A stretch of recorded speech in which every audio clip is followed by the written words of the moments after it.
They said recovery after heart surgery would be slow, but no one warned me it would be cruel. I thought the hardest part would be the pain in my chest, but it wasn't.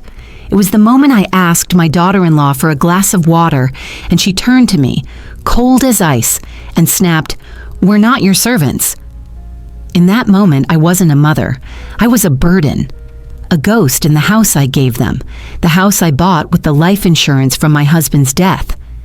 I sat there, chest stitched, legs trembling, and realized something. I'd given them everything. And now, I had nothing. But I promise you, when a woman like me is pushed to the edge, she doesn't fall. She rises. And what happened over the next 72 hours? Even they didn't see it coming. Stay with me. You're about to witness the cost of ingratitude. The first step into the house felt colder than the hospital.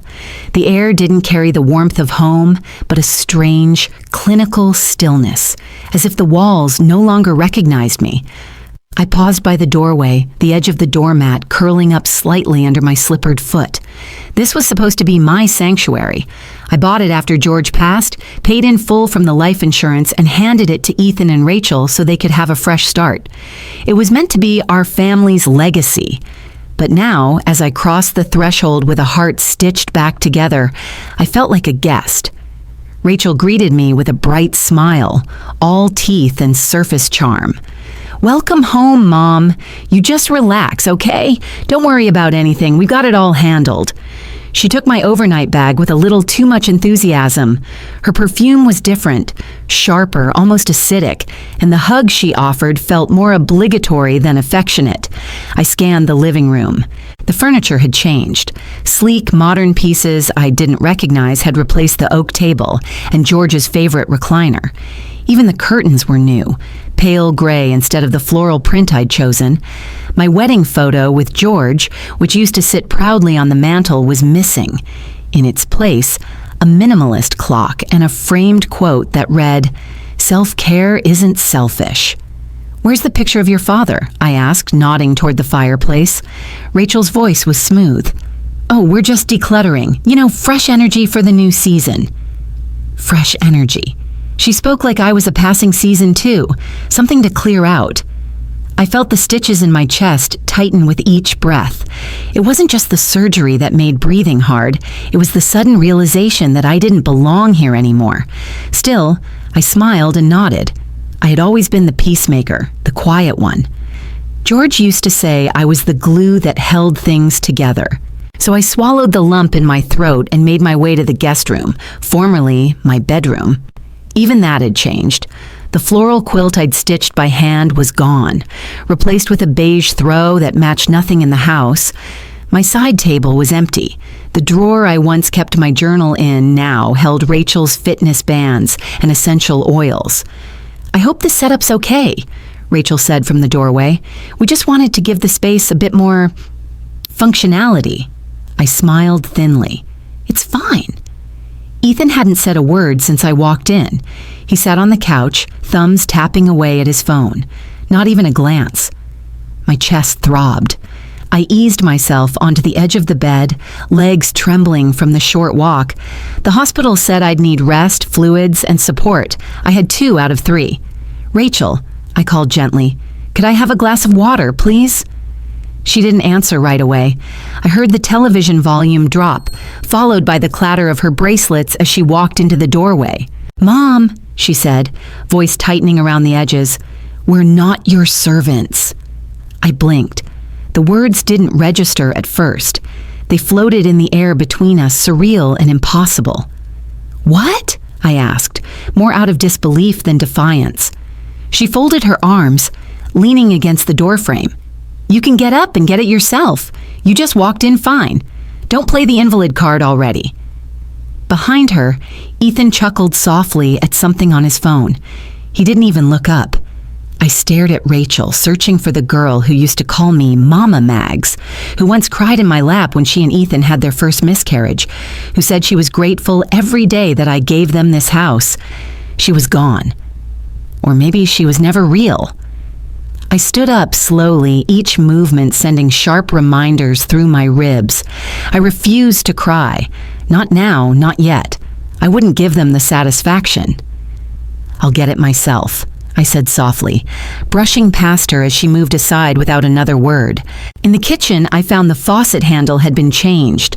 The dishes were different. Even the photos on the fridge no longer featured me. Just Ethan, Rachel, and their dog. I filled a glass and drank slowly, each swallow bitter and metallic despite the clear water. Somewhere deep inside, something began to shift. Not rage, not yet, but the seed of something harder, colder. I didn't know what would come next, but I knew this much. This was no longer my home. That night, the pain in my chest kept me from sleeping. Or maybe it wasn't just the physical pain. It was the emptiness of the room, the way the shadows stretched across the beige walls, unfamiliar and unkind. I lay there, surrounded by the silence of a house that once held laughter, jazz records, and Sunday roasts. Now it echoed only with indifference. My hand drifted under the pillow, instinctively searching for the edge of George's robe, something I used to clutch on restless nights. But there was nothing there, just hospital-grade cotton and a foreign scent in the sheets, like lavender masking mildew. I closed my eyes, and memory found me. The hospital room 5 years ago, where George's hand lay cool in mine. His breath rattled, shallow but determined, like he was waiting for something, waiting for me to say it was okay to go.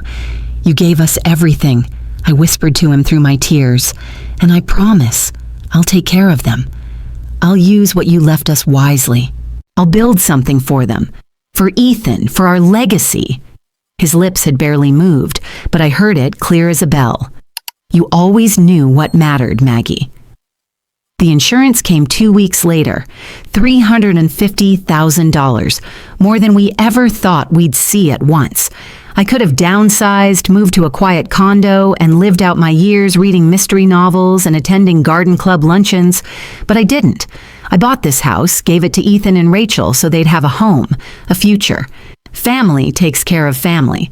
That's what I believed. The day I handed Ethan the deed, he dropped to his knees and hugged me so tight it made me sob. "You saved us," he said. "You'll always have a place here." Rachel cried too, said she'd never known such kindness, called me her second mother. Now, I was lucky if she looked me in the eye. The past flickered like an old film reel as I lay there. What had changed? Where had the love gone? I got up around midnight, heart tugging gently in my chest, and moved to the bedroom across the hall, George's old study. I hadn't been in there since the surgery. Rachel said she'd reorganized it, but the door was slightly ajar, like it had been forgotten in haste. I stepped inside. The room still smelled faintly of cedarwood and George's cologne.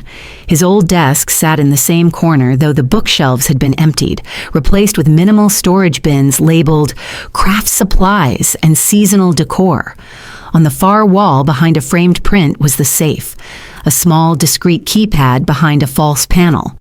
George installed it himself, said every house needed one, just in case. And I had kept it. In it, my will, the original deed copy, some jewelry, and a tiny camera, a cheap model George had installed as a precaution back when Rachel first moved in. He was always quietly skeptical of charm without history. I hadn't thought about it in years. I reached into the drawer and pulled out the USB drive connected to the system, blinking steadily. I took it back to my room, booted up the small tablet I used to video call Dina from time to time, and plugged it in. The footage was grainy but clear enough. Night vision made everything look surreal. I fast-forwarded through hours of nothing, an empty room, flickers of hallway light, stillness. Then, around 2:14 a.m. 2 nights ago, movement, Rachel, in a silk robe. She entered the room barefoot, her steps quiet but purposeful. She moved directly to the bookshelf, slid the frame aside, and keyed in the combination. The safe clicked open. She didn't hesitate.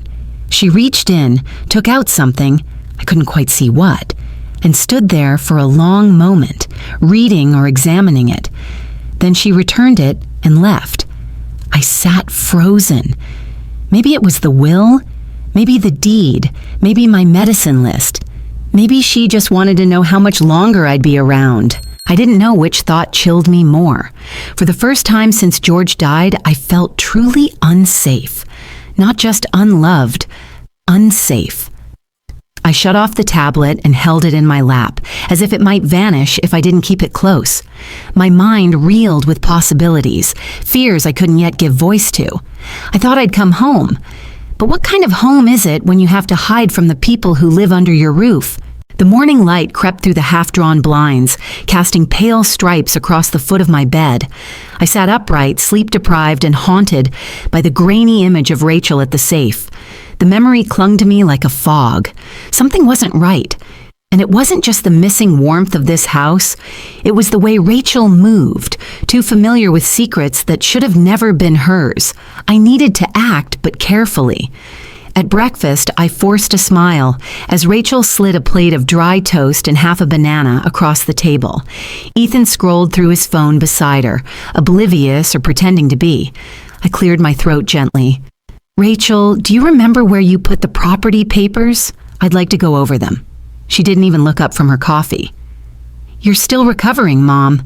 Why don't you rest? You gave those documents to me last year, remember? I filed them away safely. No need to stress. I'd still like to see them, I said, keeping my tone calm. Just for peace of mind. Her smile tightened. Everything's fine. Really. It wasn't a no, but it wasn't a yes either. The words fell flat like a door quietly closing. After breakfast, when Ethan left for the gym and Rachel disappeared into her home office, I crept down the hall and turned the knob on the door to what used to be my bedroom, before I'd moved to the guest room during my recovery. The door opened, but the space inside felt foreign. My floral bedspread was gone, replaced with neatly stacked shoeboxes, coats arranged by color, and racks of designer clothes. A vanity table stood where my reading chair used to be. There was no sign this room had ever been mine. They'd turned it into a walk-in closet. I stepped inside slowly. The dresser, my dresser, was still there, but the drawers were empty. No journals, no documents, not even the framed picture of George and me at our 30th anniversary trip to Maine. A wave of nausea rose in my throat. I backed out, closing the door softly. Later that afternoon, I sat quietly in the living room, the TV murmuring some home renovation show I wasn't watching.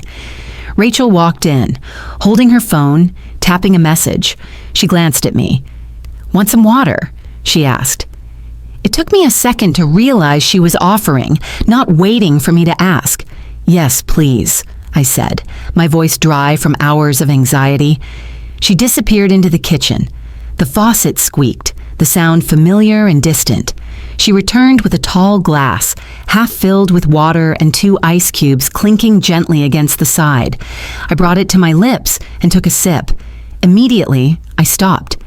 There was a taste, not strong but unmistakable, metallic, slightly bitter, like aspirin crushed and half dissolved. Rachel was watching me. I forced a smile. "Thank you." She nodded once and left the room, the click of her heels echoing down the hallway. I stared at the glass. My pulse began to race. Not because of what I drank, but because of what it might mean. I set the glass on the coffee table, untouched after that first sip, and leaned back, heart pounding harder than it should have. My head began to feel light. Not spinning exactly, but a kind of fuzziness crept in from the edges, blurring my thoughts. It passed after a few minutes, but it left me shaken. I had taken dozens of pills during my recovery, blood thinners, beta blockers, mild sedatives, but none of them had this effect. And Rachel knew exactly what I was taking. She handled my meds. She even told the pharmacy she'd streamline the refills by having everything delivered directly. I pressed my fingers to my temples, trying to focus. The timing, the hesitation, the taste. Could she have put something in the water? The thought horrified me. It sounded paranoid, unhinged, but so did seeing her opening my safe in the middle of the night. And that had been real. I stared at the half-full glass. The ice had melted, diluting whatever might have been there. No way to test it now. But something was happening here. Something that wasn't just emotional neglect or entitlement. This was different, intentional. For the first time, the fear crept deeper. It wrapped itself around the back of my throat, tight and dry. I wasn't just being ignored. I was being watched, controlled, silenced, and maybe, slowly, removed. I didn't confront them that night. I needed more than gut feeling and suspicion. I needed facts, evidence, something real. So I waited until morning, rehearsing every word in my head like it was a courtroom cross-examination. When the sun came up, I found Ethan in the kitchen stirring his protein shake. "Ethan," I said carefully, "do you think something's been off with me lately?" He looked up, frowning as if I just accused him of hiding my dentures. "What do you mean?" "I don't know. I felt strange after drinking water yesterday, dizzy, my head fuzzy. I didn't take anything new." "Mom." He sighed and set the shaker down. "You're recovering from major surgery.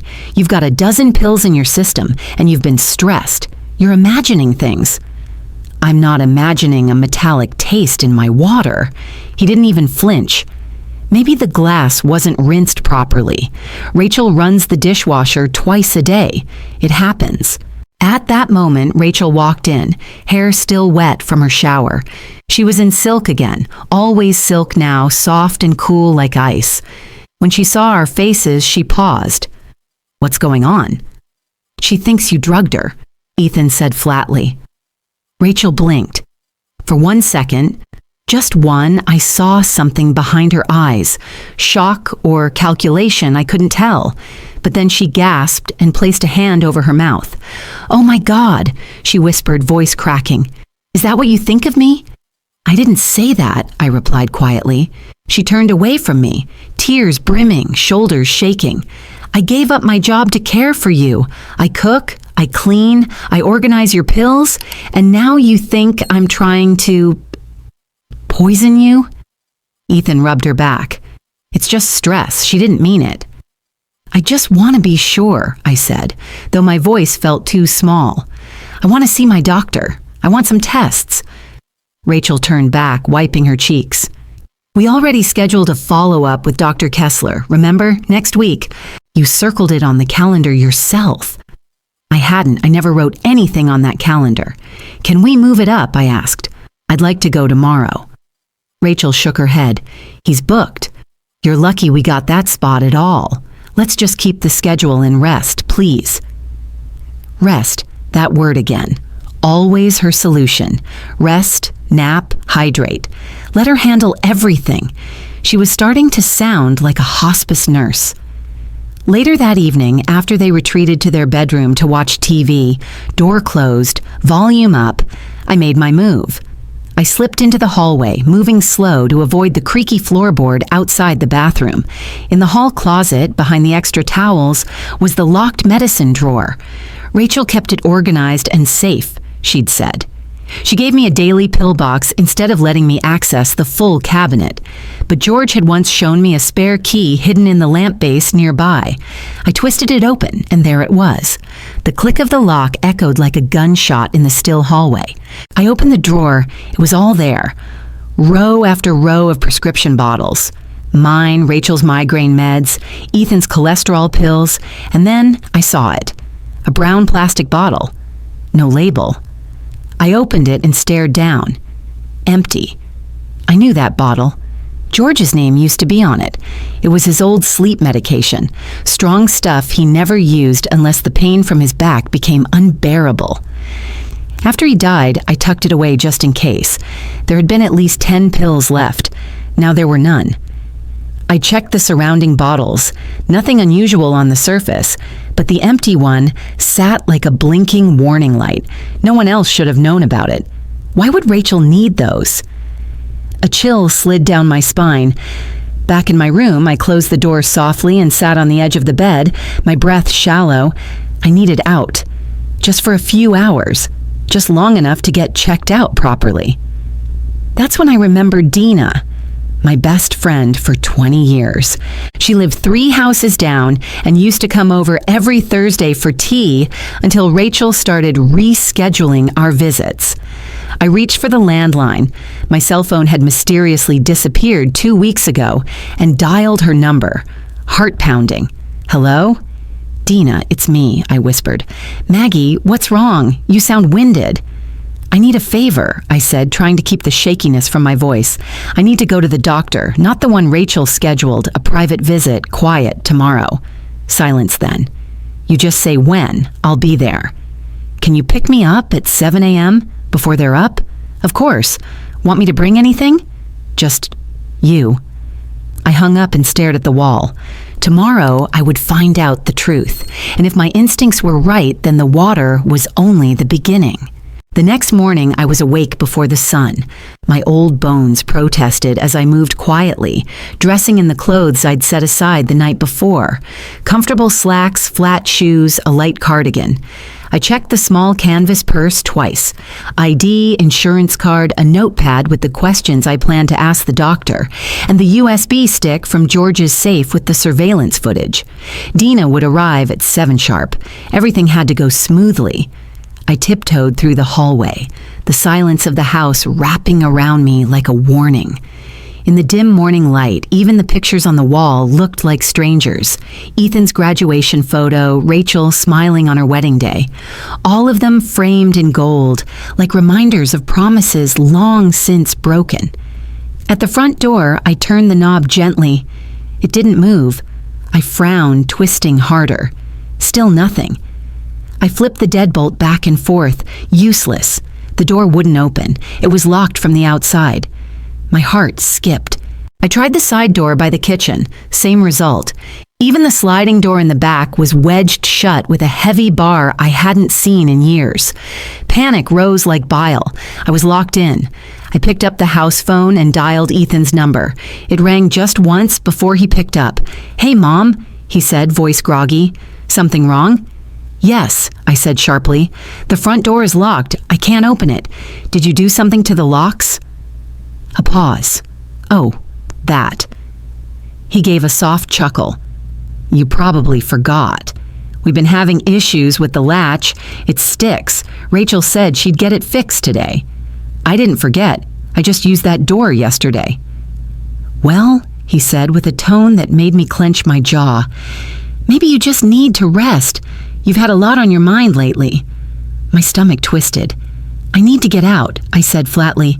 "I have an appointment." "Really? I thought your checkup was next week."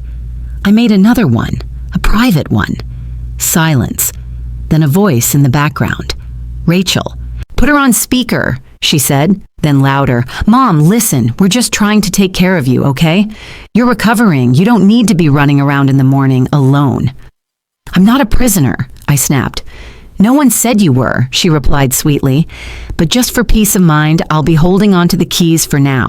You can ask us if you need anything." The line went dead. I stood there, phone still in hand, fingers trembling, not from weakness but fury. They had locked me in, trapped me, and justified it under the guise of care. I returned to my room and pulled open the drawer where I always kept my cell phone. I needed to call Dina. Maybe she was still parked outside, wondering why I hadn't come out. But the phone looked different. I unlocked it, heart pounding. My wallpaper, gone. All my contacts, gone. Even my saved photos, hundreds of them, including my favorite one of George and me at Niagara Falls, had vanished. I tried opening the Messages app. Nothing. No texts. It was like someone had wiped my entire life. Then I saw it. The signal bars in the top corner weren't showing my usual carrier. I pulled out the SIM tray. Empty. A new SIM had been inserted with a number I didn't recognize. No contacts. No call history. No sign this phone had ever belonged to me. I clutched it in disbelief. They'd been in my room, at night, while I slept. Not just moving furniture or organizing pills.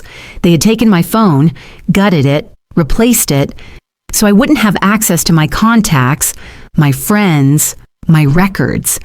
And I hadn't even woken up. A chill crept up my spine. What else had they done while I slept? I rushed to the closet where I kept the envelope with my will, the one George and I updated 5 years ago. It was gone. So were the backup keys. My breath hitched. I wasn't paranoid. I wasn't forgetful. They were controlling me, piece by piece, step by step, removing every lifeline, every escape route, while telling me to rest.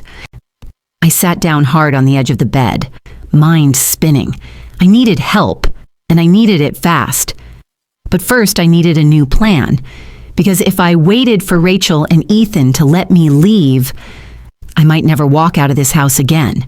I waited until the house was quiet again. Ethan and Rachel had retreated to their bedroom, their muffled voices barely audible behind the closed door. I moved quickly to the window in the guest room, my room now, and tried the latch. Stuck. I gripped it tighter and yanked, but the old plastic handle cracked with a sharp snap, breaking clean off in my hand. I fell backward onto the carpet, the jolt sending a burst of pain through my chest. My hand flew to the scar beneath my nightgown, the ache a sharp, burning reminder that my body was still fragile. I lay there for a moment, struggling to breathe, every heartbeat loud in my ears. Then, movement outside. Through the narrow slit of the blinds, I saw a familiar figure in a blue sun hat, watering a bed of lavender. Dina. She was out early today, maybe sensing something was wrong. I crawled to the window, pressed my face close to the glass, and raised my arms, crossing them above my head, once, twice, 3 times. An old sign from our neighborhood watch days, SOS. Dina's hand froze. Her gaze lifted to my window. I repeated the motion again, more urgently this time. Her eyes widened. She dropped the watering can and turned, disappearing behind her fence. I backed away from the window, heart hammering. A few minutes passed, each one longer than the last, before the first sign of salvation arrived. A pair of red and blue lights flickered against the living room wall. The doorbell rang, firm, repeated. I heard Rachel's footsteps first, followed by the smooth modulation of her voice as she opened the front door. "Oh, officers! Is something wrong?" Then Ethan's voice joined hers, casual and calm. "What's going on?" I stayed silent in my room, listening. "We received a welfare concern from a neighbor," one of the officers said. A Mrs. Dina Fields reported that the resident of this house might be in distress. Rachel gave a soft, practiced laugh. "Oh dear, that's probably just a misunderstanding. My mother-in-law has been a little forgetful lately. She recently had heart surgery and sometimes gets confused." I gritted my teeth. "Might we speak with her directly?" the officer asked. A pause. "Of course," Rachel said brightly. "She's just resting. I'll go get her." The doorknob twisted a moment later and Rachel peeked in, her face calm and sweet. "Mom, the police are here. They just want to make sure everything's okay. You didn't need to worry Dana." I stood, brushing off my cardigan. I didn't call Dina because I was confused. I called her because I was locked in. She blinked. "Now, you know that's not true." Don't lie right now." She stepped back, and I walked out into the living room. The officers looked at me carefully. One was taking notes, the other scanning the room. I spoke clearly. I was locked inside this house. My phone was tampered with. I tried to leave this morning for a doctor's appointment I made myself, and they blocked me. They're trying to control everything I do. "Ma'am," the male officer said, "are you saying you were prevented from leaving the property against your will?" "Yes," I said. "That's exactly what I'm saying." Rachel let out a theatrical sigh. "Officers, please. My mother-in-law is very dear to us. We've just been helping manage her care. She sometimes forgets things. I don't forget being locked in." That's when Ethan pulled something out of the desk drawer, a folded sheet of legal paper. He handed it to the officer. "This is a durable power of attorney, signed by my mother last year, giving me and Rachel the authority to manage her health and legal decisions if she's deemed mentally or physically unfit." I turned to him, stunned. I never signed that. He didn't flinch. You did, Mom. Last June. You had a dizzy spell and said it would be better for us to step in if things got worse. I grabbed the document. My name was there, the signature nearly perfect, but not mine, not exactly. It looked forged. I stared at the date. June 14th, George's birthday. I would never have signed something like this on that day. Never. I looked up, the realization dawning. Twist after twist, the truth was unraveling. They were rewriting my life, one document at a time. The next morning, I left the house early, long before Rachel or Ethan could stir. Dina had insisted on driving me herself, her grip firm on the steering wheel, lips tight with barely contained rage. Neither of us spoke much during the drive. We didn't need to.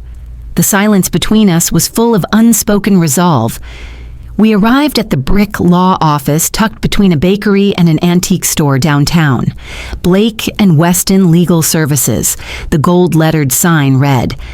Mr. Blake had handled George's estate years ago and always treated me with respect, never like a fragile old woman.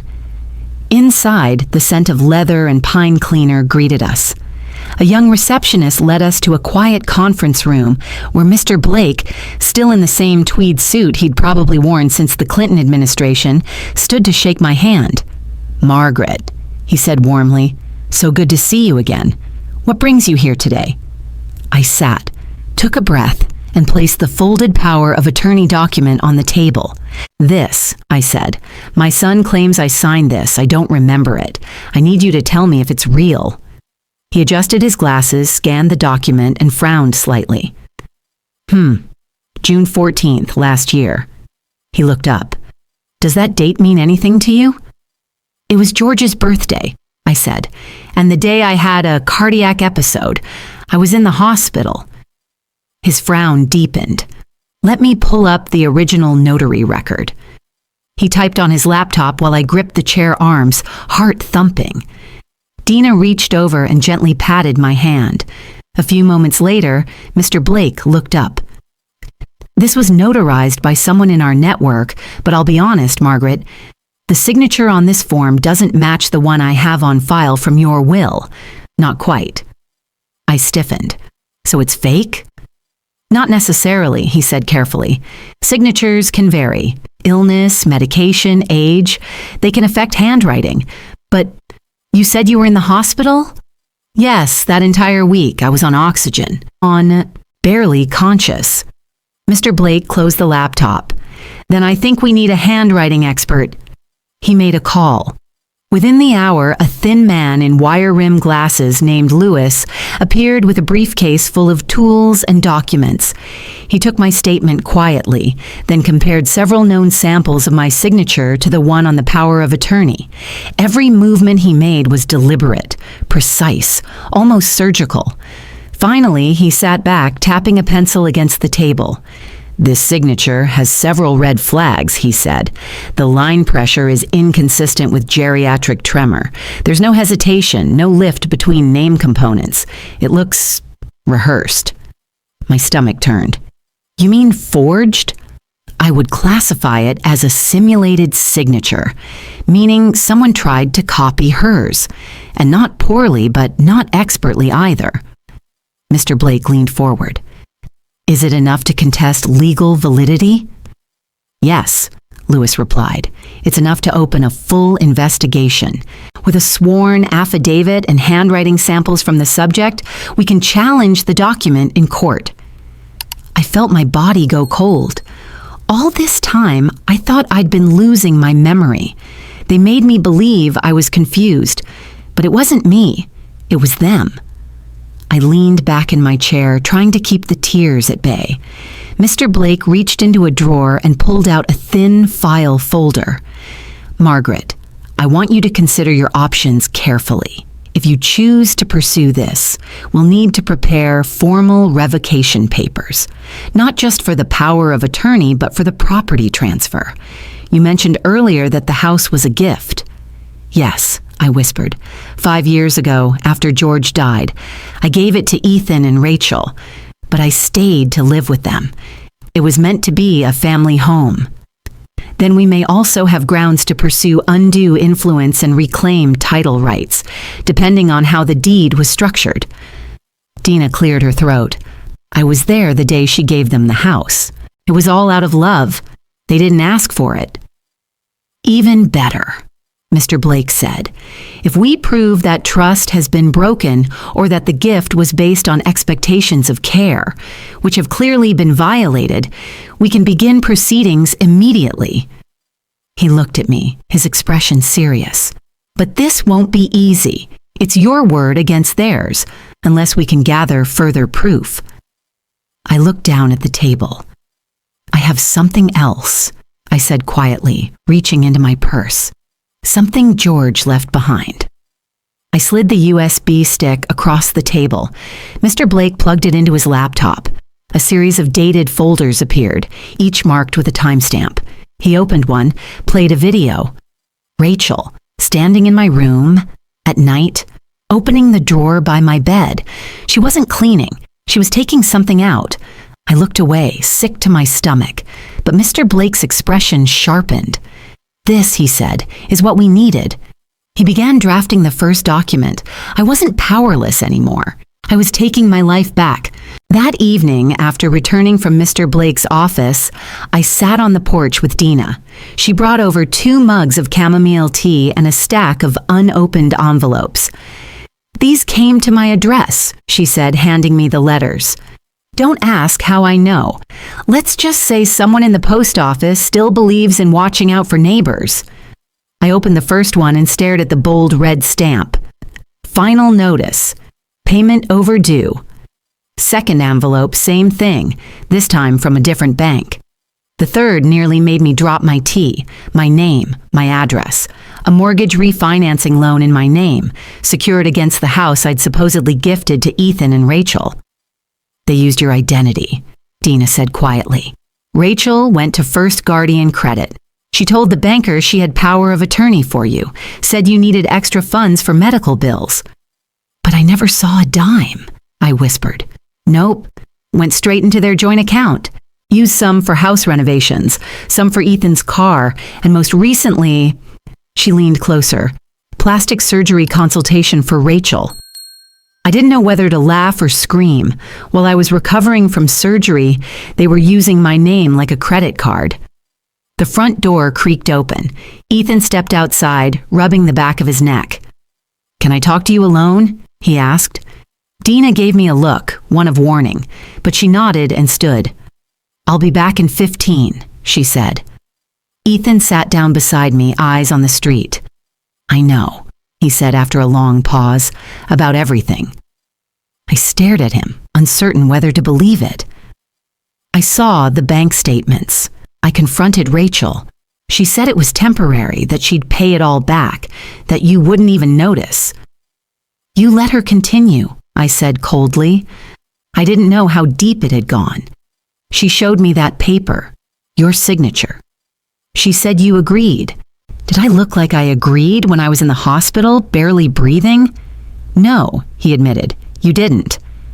I turned to face him fully. Then why? He was quiet for so long I thought he wouldn't answer. Then he said softly, because she said if I told you, she'd leave me, take the kids. You don't have kids, I snapped. He flinched. We were trying, I scoffed. Ethan, I said, voice sharp, you've become a stranger to me, but I'm giving you a chance, one last chance. He looked up, eyes glassy. You have 72 hours. Pack your things, both of you. I want you out of my house. You mean the house you gave us? I mean the house I'm reclaiming through legal channels. The documents are already filed. He didn't respond. The next morning, Rachel stormed into the kitchen with her usual perfume cloud and razor-sharp tone. So, she said, leaning against the island, heard you're playing hardball. I didn't answer. She pulled a chair and sat across from me. Let me guess. You think the neighbors will support you? You think you'll walk into a courtroom with your wrinkled old hands and shaky voice and make people believe you? She smiled cruelly. I've already been talking. People think you're slipping. You forget things. You repeat yourself. You accused me of drugging your water. You cried wolf to the police." She leaned in, voice dropping to a whisper. "You think people won't remember that?" I met her gaze calmly. "No," I said. "I think they'll remember everything." Her smile faltered just for a moment. Then she stood and tossed her hair over her shoulder. "Good luck with that, Mom," she sneered and walked out. Morning light filtered softly through the curtains, casting a golden glow across the living room where I sat, the weight of recent revelations pressing heavy on my chest. I clutched a framed photo of George, us in front of our house, arms wrapped around each other, faces smiling with hope, and spoke into the empty room. "This house was built for us for family," I whispered. Or so I thought. I carefully placed the photo back on the mantel and crossed to the coffee table, retrieving the original insurance policy documents and George's death certificate. I traced the lines with a trembling finger. His name, the payout figures, the date, each detail a ghostly echo of love and loss. I picked up the policy. Beneficiary Margaret Louise, spouse, amount $350,000. That money had allowed me to buy this home. This house I gave to my own flesh and blood, believing they'd honor my sacrifice by loving and caring for me. Now it had become their weapon. At the doorway, Rachel appeared, her face pale as if struck. I looked at her without flinching. "You knew?" I asked quietly. She shook. "I didn't know until today." "You never asked," I said, voice steady. "Not once did you ask how we afforded this place. You never asked." Ethan entered behind her, eyes red-rimmed, tears still damp. He didn't speak, but his expression held remorse I'd never dared hope for. Rachel swallowed, voice cracking. I thought I was doing what was best, but I never meant to hurt you. Not really." I met her gaze with sorrow, not anger. "You did, though. You hurt me." Silence settled. Then Ethan spoke, his voice ragged, choked. "Mom, I'm so sorry. I didn't understand until tonight when I heard how much this meant. Not just money. It was your grief in a building, your pain and hope built into walls." He stepped forward and gently touched my hand. "I'm sorry for not calling you Mom enough. I'm sorry I let her. Let us forget what you meant." Tears that had never touched my cheeks in their house now brimmed in my eyes. Ethan knelt before me on the rug. "Mom, please, I am sorry. I love you." The word Mom came out like a broken plea. I let him hold me, the ache in my lungs buying the tears. Then I straightened and stood tall. "I offered you this house out of love. You forgot what that meant." I retrieved the legal packet from my purse. 72 hours, I said clearly. "You both need to leave. I'd file for eviction otherwise." Rachel's face twisted in shock and rage. "Are you serious? Eviction? After everything?" "Everything changed," I whispered. "You took advantage of me when I was most vulnerable. That breaks a promise I can't ignore." Ethan spoke up. "We'll leave. Whatever. Just won't leave you." Rachel scoffed. "Leave? Stealing your money, your name, your home, and you think we'll just pack and go quietly?" Before she could speak further, I placed my fingers on the insurance document. "This house," I said softly, "was built with grief, yes, but also hope. A hope for a future where love was paid forward." I paused, looking at both of them. "Go with your head held high, or go with your guilt."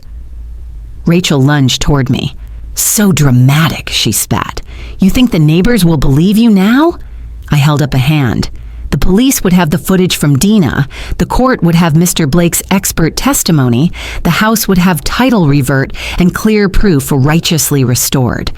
Then they can see who's the victim and who made a home into a trap." Rachel laughed, bitter, brittle. "You think they'll believe your old heart. Everyone knows you've been out of it lately. You accused me of poisoning you." Her mockery cracked. My voice remained calm. Let them believe, but the law doesn't side with rumors. I opened the envelope in my hand. Draft, notice to vacate, file proceeds for revocation of deed. Rachel's laugh died. She glanced at Ethan, tears in his eyes. Didn't your mother tell you once, I said quietly, that fire burns clean? Oria, the knock came at 6:37 a.m. Sharp. 2 officers stood on the porch, grim and polite. I didn't need to ask why they were there. I had placed the call to the precinct myself the previous afternoon, once Mr. Blake completed the documentation, including the footage and forgery analysis. Mrs. Margaret Louise? One asked. Yes. We have a warrant to temporarily detain Rachel Carter for investigation related to document fraud and property misrepresentation. Is she on the premises? I nodded slowly and gestured to the upstairs, second door on the left. They entered with measured steps, professionalism in their posture. I stayed downstairs, clutching the edge of the kitchen counter, heart hammering. Moments later, heavy footsteps sounded above. Rachel's voice rang out, first confused, then furious. You can't do this. This is my house. I live here. This is harassment. The officers didn't engage. One guided her down the stairs, her wrists secured, her face flushed and wild. Her eyes landed on me, full of venom. You did this, she hissed. I told the truth, I replied. As they escorted her outside, Ethan stood in the hallway, barefoot and pale, watching silently. His shoulders sagged under the weight of reality. The door closed behind the officers. Rachel was gone. For the first time in months, the house was quiet. Later that afternoon, Ethan came into the living room, a manila folder in his hands. His eyes were raw, sleepless. I want to fix this, he said. I looked up but said nothing. I called Mr. Blake, he continued. He drafted a statement revoking any and all claims I have to this house. Everything. Deed, assets, access to finances. I've signed it. He placed the folder on the table and stepped back, hands at his sides. This house was never mine. Not really, and I don't want to take anything more from you. I opened the folder, reading the notarized document. It was clean, clear, and binding. You should have done this before the police came, I said. I should have done a lot of things, he replied. We sat in silence for a long time. When the sun began to cast orange shadows across the hardwood floors, a gentle knock came again. This time, it was a plainclothes officer, Detective Harris, accompanied by Dr. Levinson, my primary physician, both responding to the affidavit Rachel had attempted to use during the previous wellness call. Ms. Louise, Harris began, we've completed the full review of your medical file. Dr. Levinson confirms that you are of sound mind and entirely capable of making decisions about your property and personal affairs. Dr. Levinson nodded. You're not suffering from any cognitive decline. Your records show perfect mental clarity. Frankly, the accusations against you were offensive. I smiled faintly, nodding my thanks. Detective Harris added, Rachel's attempt to use her power of attorney under false pretenses, while also manipulating emergency services, has been documented. Combined with the forged signature and financial exploitation, we expect charges to be formalized by the end of the week. After they left, I returned to the armchair, a cup of tea in hand. Ethan stood in the doorway, hesitant. May I sit? He asked. I gestured to the couch across from me. He sat slowly, like a boy approaching the principal's office. I don't expect forgiveness, he said softly. I let things go too far. I didn't protect you. I didn't protect what this house meant. He looked at me, tears forming again. But I remember now. I remember the night Dad died. You made me soup even though your hands were shaking. You told me it was okay to cry. He exhaled. I don't want to lose you, too. I took a long sip of tea, letting his words settle. Then I looked at him and said, You're not a child anymore, Ethan. You're not the boy who needed soup and soft words. You're a man who made choices. I know, he said. I can't mother a grown man into becoming good. That's your journey now, not mine." His face fell. He nodded slowly, understanding. "You're right," he whispered. He stood, hesitated, then walked toward the front door. "Where will you go?" I asked quietly. "Somewhere small. Honest," he said. "I'll call when I find work if you'll answer." I didn't promise I would, and he didn't ask me to. Silence settled over the house like a soft, heavy quilt. For the first time in weeks, there was no thud of footsteps on the stairs, no muffled arguing from the kitchen, no fake sweetness laced with venom, just silence and memory. I stood in the hallway staring down its length as the afternoon sun lit the walls with golden streaks. Dust floated lazily in the air, undisturbed. The stillness was not peace yet, but it was a beginning. Room by room I began to clean, not just dust and dirt, but the emotional residue of betrayal. I started in the guest room, once George's office, then converted to store Rachel's designer handbags. I removed the sleek metal shelves and found behind them a pencil mark on the wall. George, 1984, new paint next week. I smiled. He never did repaint that room. In the main hallway, I polished the floor where Ethan once spilled cranberry juice at age 6 and cried like the world had ended. I had rubbed the stain with salt, then baking soda. The stain never quite disappeared, but it had faded like most things. The last room I entered was my own. I hadn't slept here since the chaos began.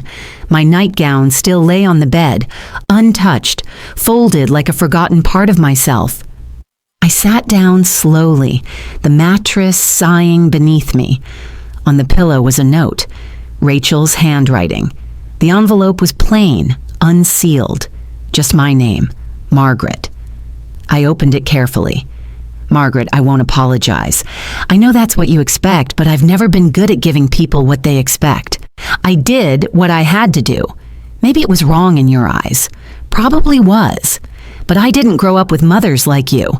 I didn't have someone who tucked me in at night or brought soup when I was sick. I had rules, nuns, and silence. I was 5 when my mother dropped me at the gates of St. Clair's. I waited every weekend thinking she'd come back. She didn't. You can't teach someone how to trust when the first person who should love them leaves without looking back. So when I saw how much Ethan needed you, even as an adult, I felt like I was being erased, replaced. And yes, maybe I lashed out. Maybe I tried to take what wasn't mine because I never had anything that was. You'll never understand me. I'm not asking you to. But just know, I wasn't born cruel. I was built that way, piece by piece, in silence and locked doors and forgotten birthdays. You've always had a house. I've always had to fight for one. Rachel. My hands trembled as I lowered the letter. Suddenly, so much made sense. The coldness, the entitlement, the hunger in her eyes. Every time she stood in the kitchen, she never built. Her rage wasn't just aimed at me. It was rooted in a child who had never been held long enough. I remembered George once telling me, hurt people hurt people. I hadn't thought about that phrase in years. It returned now with clarity. Rachel had hated me not for what I did, but for what I represented. I represented the kind of mother she never had, the kind of security that had eluded her every day of her childhood. It didn't excuse what she'd done, not the manipulation, the lies, the attempt to steal what was never hers, but it explained it. And explanations, unlike excuses, were a bridge, fragile, but real. I refolded the letter and placed it in my nightstand drawer. I didn't forgive her, not yet, but I saw her. Later that evening, I walked through the living room with a box of items I'd found scattered.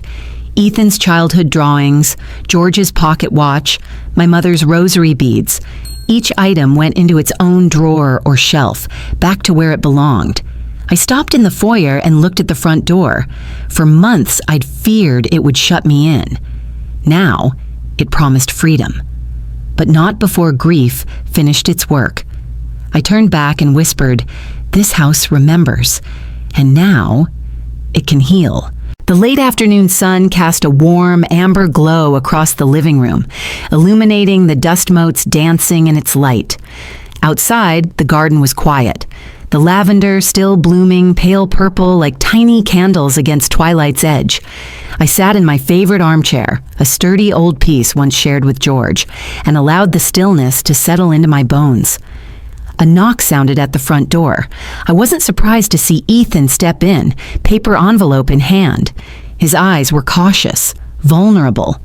"Mom," he began, voice low. I made room beside me. He stepped forward and handed me a folded lined envelope, elegant yet simple. "I'm not sure what to say," he whispered, "but I want to come back, to be here for you.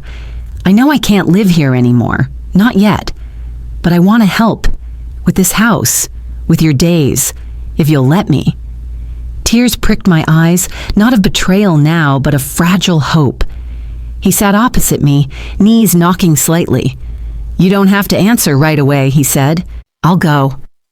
He turned away, clearly battling against breaking. "Ethan," I said softly. He paused.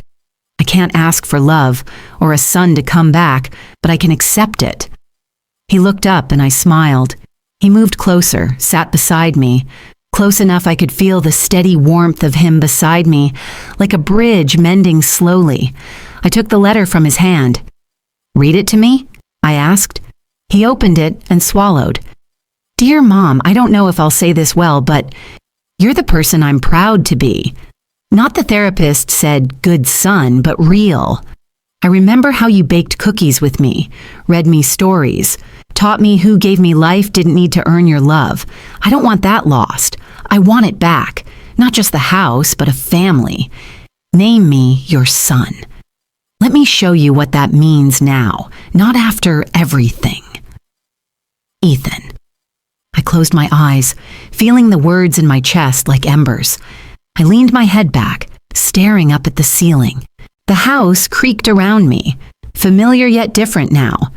The walls that had heard betrayal and legal battles, now absorbing forgiveness and hope. I opened the envelope flat and held it on my lap, the neat handwriting still trembling. He cleared his throat. "I understand," he said. "If you want me here, I'll stay nearby, but I'll be calm. No pressure." I took his hand. "Come as you are.